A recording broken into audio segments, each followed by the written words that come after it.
when young people with intellectual disabilities have the opportunity to continue their education after high school, go to college, do internships, get work experience. The outcomes are dramatically improved according to the research that we do for these students.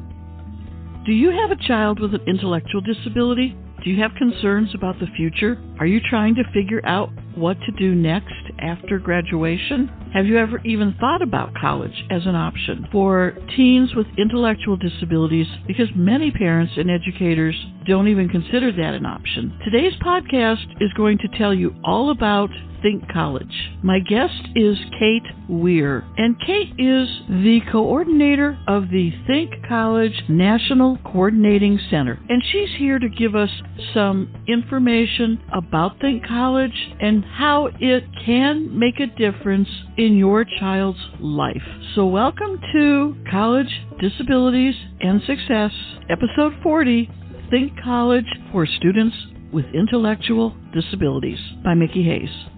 The opinions in this podcast are my own, but please reach out to your college physicians or legal services for any additional information. Hi, Kate. It's so nice to see you. It's been a while. Hey, Mickey, it's really great to see you, too. It has been a while. Yes, it has. I am really looking forward to hearing all about Think College. So could you give us a little bit of insight into just exactly what Think College is, what its purpose is, and what it does to support families and kids with intellectual disabilities? I will. We are always happy to have the opportunity to explain to people all the things that Think College can do. Think College is the name that we give a project or a group of projects, actually, at the University of Massachusetts Boston Institute for Community Inclusion. So there we run a number of grant-funded projects, all related to one main goal, which is to increase opportunities for students with intellectual disability to go on to college and to have a meaningful experience in college and to graduate and go on to work in competitive employment. So those are that's our main mission. And we do that through the operation of multiple projects. And a lot of what I'm telling folks about, if they're interested, they can go to a website, www.thinkcollege.net, and they'll be able to really see what I'm talking about and learn more details about everything. But I'll give you the 30,000-foot view. We currently have 4 projects listed on the homepage of our website, Okay. all of which we see as part of Think College. So Think College is a big umbrella under which we do multiple projects. I am the coordinator of the Think College National Coordinating Center. And so that's one of our big projects where we do a lot of technical assistance and training. We also collect data from certain programs around the country so that we can get a better picture of what's working and what's not working within college programs. So we do conduct research. We do technical assistance and training. We publish a number of resources. And we share all of that information through multiple dissemination strategies. We have our website. We have lively social media, and I'll tell you a little bit more about some particular social media accounts we have that are just for families. We also have a regular newsletter. So we really try to keep people who are interested in this field of college for individuals with intellectual disability informed and engaged through our activities. So it's a comprehensive project. We have over 20 people on different projects under Think College right now. So it's really exciting, and we love to make sure that families really know about the opportunities that their sons and daughters can have and how Think College can help. Nice. Really nice. And I'm sure the pandemic complicated everything when you're trying to do outreach. But you said... Yes. I mean, there isn't anything it didn't touch, right? Exactly. But you said you have some good social media for families in particular? Yeah, one of the things that I have just loved over the last, I think we started this 3 or 4 years ago, we have a page or a group on Facebook called Families Think College. Oh. So you can find that by just searching Families Think College in your Facebook. And it is a closed group, so you just have to respond to a little questionnaire about who you are when you would like to join the group. Sure. But all it requires is that you be a family member or other loved one or supporter of an individual with disabilities. Excellent. So once you tell us that, then you're able to join the group. And it really is lively. And what I like about it is, although we provide the platform and we do moderate it and administer the page. The activity that goes on is all parent to parent. That's parents amazing. will come on. Yeah, it's so great. They'll ask, parent will ask a question. Sometimes it's directly related to college. Like, does anybody have a kid that went to College of Charleston program? Or does anybody know anything about the program at Kent State? And people who maybe had gone on a visit there or actually attended there will come in and offer their opinions. Nice. But they also cover a lot of other things that are important to parents of transition age youth. They talk about benefits planning. They talk about how to get ready for what you should be doing in your IEPs that can help your son or daughter be better prepared for college. Excellent. Lots of good advice, lots of encouragement of each other. So it's really a nice community. I believe there's close to 2,000 members, maybe a little less than that. So it's really a cool one. So I really like it when families learn about that and can join in the conversation. Well, one of the things that I noticed on your website was the map of the United States and the programs that are all over the country. That has really grown like crazy when I look at the map. Do you have any idea how many colleges are out there anymore with programs? Yeah, well, we try very hard to keep a record of every program in the country. There may be a few that we miss, but right now we have 309 programs on our website. Okay, so that's at least 50 more than I remember when I was there. It's like usually a lot of times when we're presenting or we share a graph that sort of illustrates the growth in programs. We started counting programs with a very informal survey about 14 years ago, and we found like 26 programs that were doing this. And since then, there's been an investment by the federal government with the Department of Education funding programs, like the one that you worked for at USF, for example, as well as a lot of other people getting involved, not just federal funds, but state funds have been supporting the development of programs. Individual donors have been supporting it because people really believe in the possibilities for when young people with intellectual disabilities have the opportunity to continue their education after high school, go to college, do internships, get work experience. The outcomes are dramatically improved according to the research that we do for these students. And so people are really investing in the development of programs. And so as you said, Mickey, we've gone from, like I said, 25 or 30 perhaps to 309 today and always adding new programs. So on our website, we call it College Search, the big box on our homepage that says College Search. And if you click there, it is the only directory in the United States of programs for students with intellectual disability.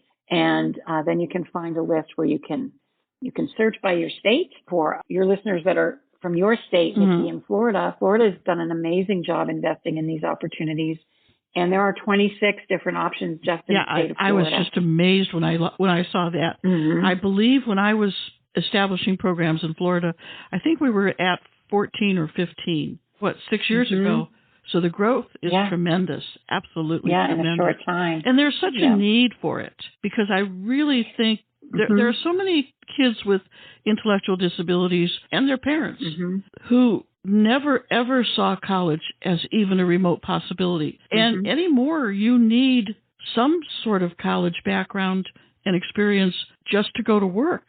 And so things get very frustrating, I think, for that group of students. Families feel that, perhaps their sons and daughters who have been, working hard and getting through high school, and then they don't know what the options are for them after high school. And college, like you said, is often not brought up in IEP meetings or offered as an alternative or a choice. Now, it's going to be a choice. Some students are going to love the opportunity to continue to go to school. Other students can't wait to get out of school. Exactly. So, it's not going to be a choice that everyone's going to make, but it ought to be a choice that everybody has. Exactly. That's always my mantra, that you need to know it's an option and then to explore it and think about whether it's a good fit.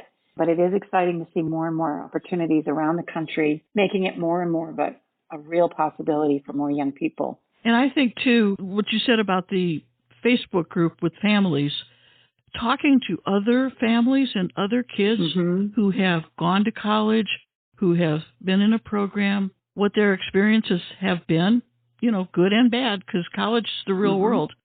So it's nice to be able to touch base with like-minded people. Yeah. And people, when they first hear about it, they have a lot of questions. So not only can they go to our Facebook group and reach out to, like you said, people like themselves, parents who are struggling and learning right alongside them, but they can also contact Think College. We run a comprehensive help desk out of Think College, which is always available via email. The people who man the help desk do work Monday through Friday. So we have kind of a more business hours in that way, but we take questions, 24/7 that can be submitted to us on the help desk. And then as soon as we are able to, and we really pride ourselves on trying to be prompt, we answer those questions right away, either through responding to the email, or sometimes we set up phone conversations, because families sometimes they just, I don't know, I don't have one question, I have a million questions, and I don't even know where to start. Exactly. So we try to give them a place to start. Nice. Have a half-hour conversation on the phone and just start to get to the bottom of some of the early questions. And we'll talk to family and parents multiple times. Speak to a parent of a junior in high school. Oh my gosh, I just first heard about these options. And I'll just give a general overview about how to decide if it's a good fit and maybe what you can be doing to prepare. And then I'll hear from that same family again a year later. Okay, he's a senior now. We're ready to go looking at colleges.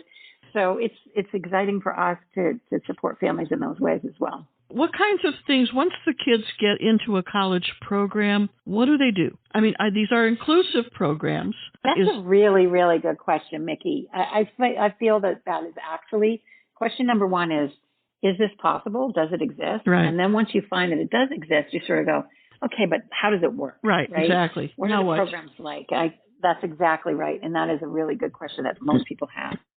So the way I like to describe it is that these are college programs. And like you said, Mickey, they are, when we help to design them, they are, high quality, inclusive programs, meaning the student is going to college. They're not going to special ed classroom on a college campus. They're going to college. They are and that's college important for people to understand. It really is. Yeah.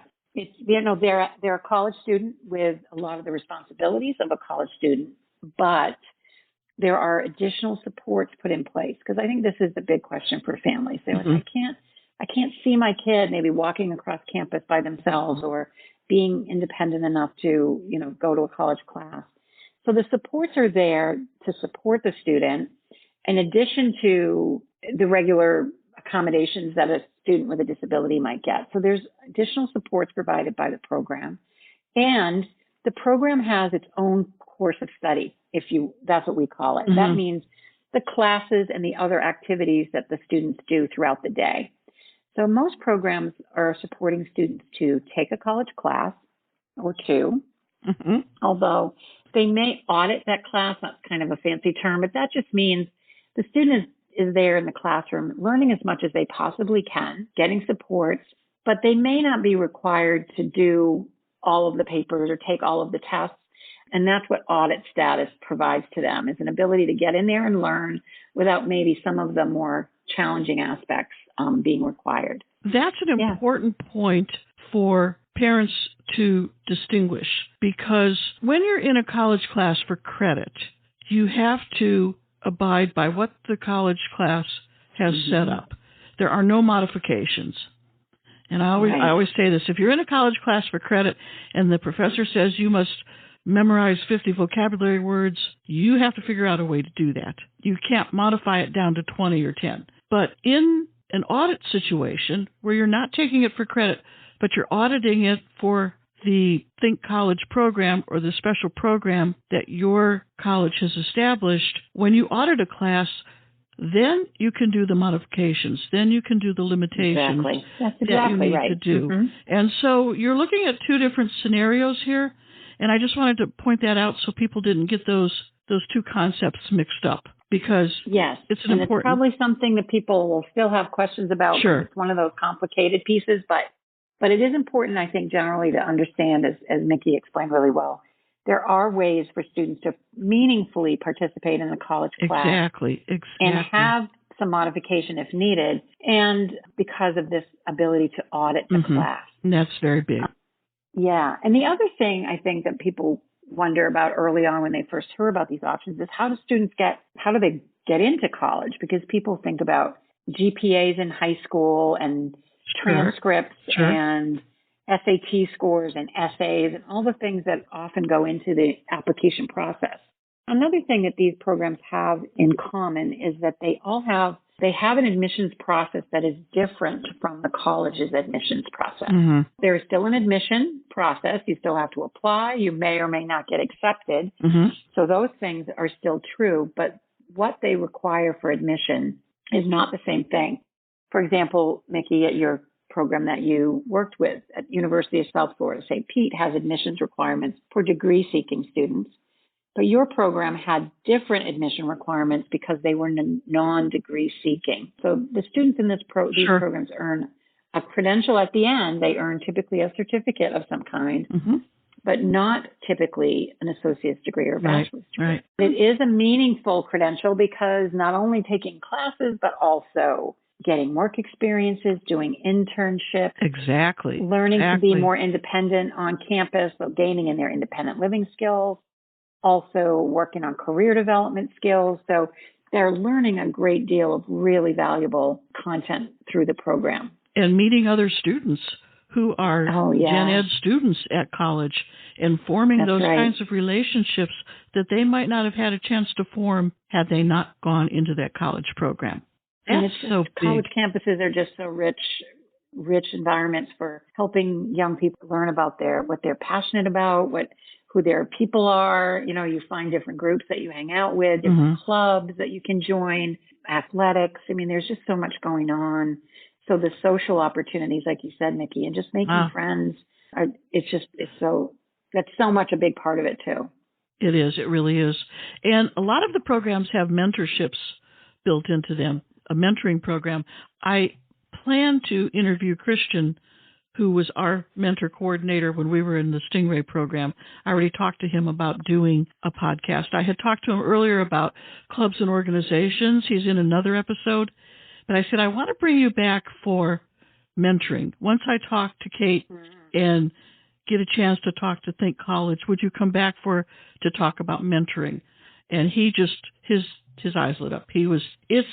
I know it's in his blood. He absolutely loved the mentoring component of it because it meant so much to help transition the kids from a situation that they never expected to be found in on a college campus to now what? What do I do? How do I act? Where do I go? You know? And getting that support and encouragement and just straight up friendship from, like you said, people their own age.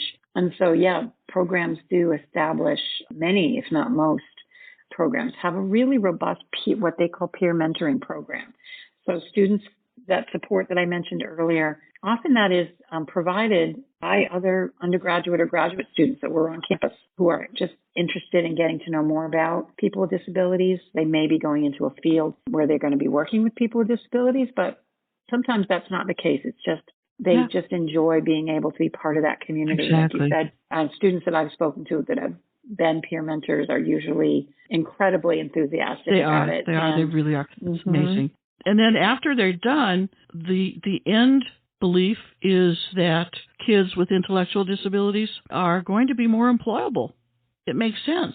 Absolutely. Because they do these internships and things you had mentioned. Yeah, they really have an opportunity to explore career interests. And, the classes that they take, we believe, those are related to their career interests. So they're taking classes in careers that they're interested in. They're having internship experiences on and off campus, as well as, in many cases, paid employment experiences while they're still in school. All of those things, research shows, really make it much more likely that young person will be employed in competitive employment when they leave the program. Exactly. And I'm going to pull out the point you just made about research shows, because Think College does research and keeps data and helps to build programs and relationships and supports based on research, because you are research-based function. Exactly right. One of our main jobs at the National Coordinating Center is to collect data. There's also college programs, as I mentioned earlier, that receive federal funds to either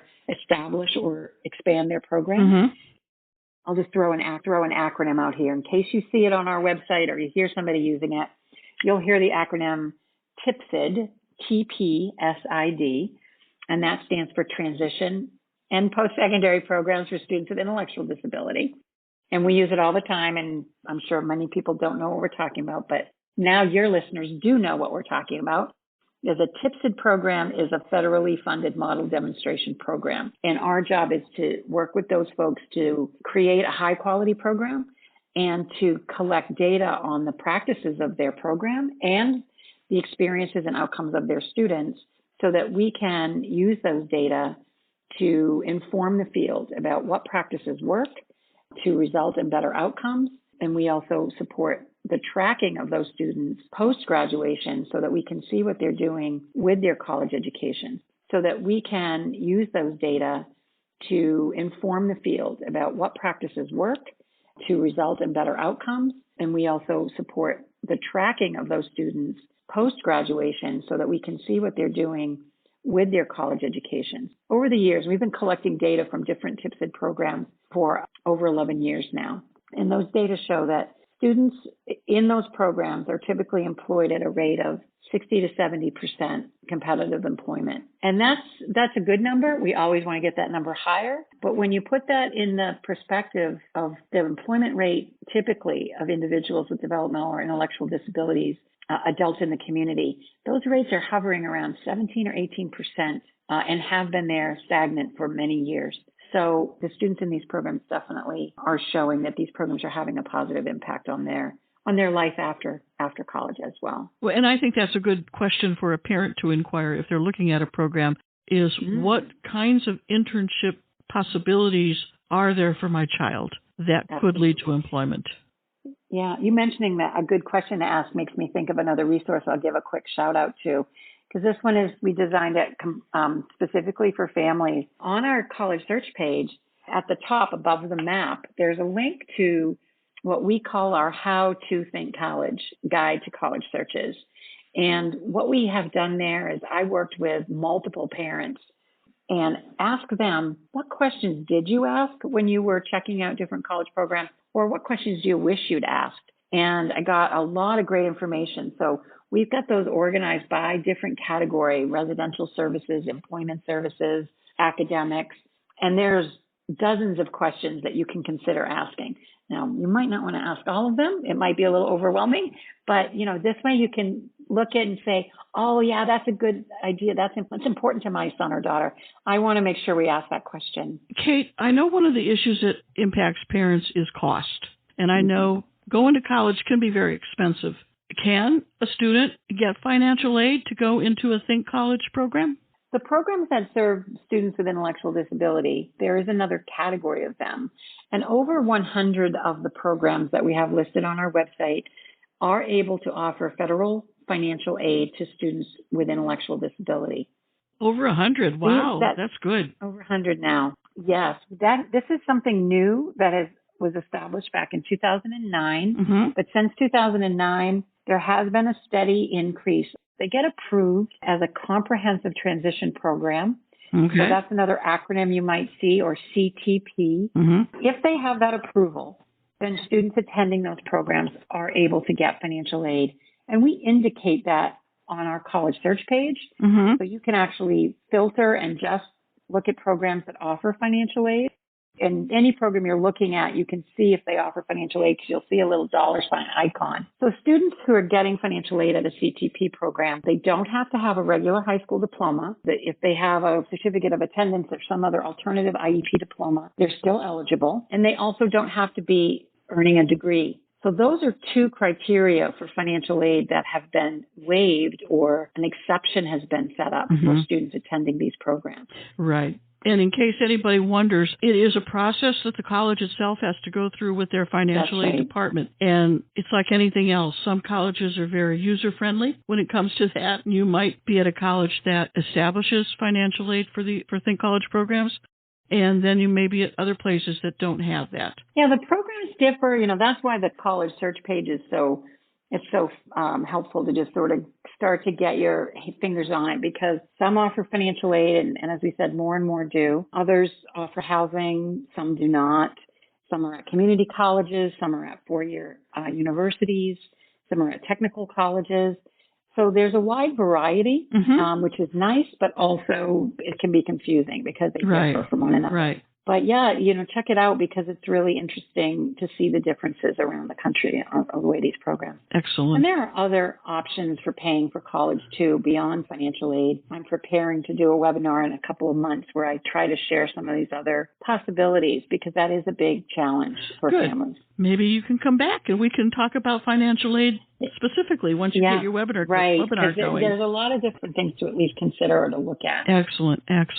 And that's why it's so important for us to get the word out about these opportunities because we want people to hear about them and be able to plan for them, not before they're leaving high school or 20 years old, that they have time while they're still in high school to say, no, I'm going to go to college and these are some skills that people think, exactly. If I have these skills, I'm going to do better. I'm going to have more fun. I'm going to have a better time. I'm going to get more out of it. And I can go to college like a sibling. And that's also another issue. Or, like a lot of students today, hopefully more and more, are included in general education and within their high school community. Right. And kids that they're friends with are going off to college. And, we want them to know that they have that same opportunity. That they have that same opportunity. So if, as a parent, if you are interested in learning more about Think College, everything you could ever want to know is on their website. Kate, would you give us that website link again? And it'll be in the show notes. Absolutely. Yeah, come visit us at www.thinkcollege.net. Look for the places we try to call out, make it clear where there are particular resources for students and families. So look for those locations. I can send some direct places where we collect up what we think are some of the most important resources for families. Excellent. But then, the more you explore, the more you'll find. And don't hesitate to reach out to us at our help desk. If you're looking at our website and have questions that come up, and that's thinkcollegeta@gmail.com. Okay, thank you. That's our help desk address. Thank you. So we'll make sure that gets in the show notes as well. Well, Kate, this has been awesome. I mean, I knew when I wanted to do this that you were the person I needed to talk to and that the parents who are out there needed to hear. I mean, I'm familiar enough with the programs, but I can't do it justice. I really needed you to share your expertise. So I thank you for that very, very much. Yeah, well, we make a good team because you certainly are a good resource in this field as well, but it's fun for me to be able to share what Think College can offer to families and how we try to support the development of young people and how we really wish that our goal in life is to make sure that every student has the choice to go to college and that they know what their options are. And that is absolutely true. Thank you, Kate. This has been wonderful. And thank you, Mickey. Thanks for inviting me. I appreciate it. I look forward to talking to you again. Yes, anytime. Bye. Bye. Be sure to check my show notes today because they have all the links for all of the resources that Kate has told us about. If you want any additional information, don't hesitate to contact Think College or don't hesitate to contact me at mickieteaches@gmail.com, MICKIE teaches@gmail.com. And I will be glad to get back to you and put you in touch with people who can help. In the meantime, thank you for joining us today and have a great rest of the day. Bye. Information contained throughout this podcast has been gleaned from my own personal experiences. But to ensure accuracy, please contact the Disability Services at the college of your choice to have first-hand information and the most up-to-date policies and procedures followed by your particular institution of higher education. The content in any of these podcasts is not intended as a substitute for information from legal, educational, or medical professionals. Always seek the advice of your attorney or qualified healthcare provider with any questions you may have with regards to legal, educational, or medical concerns.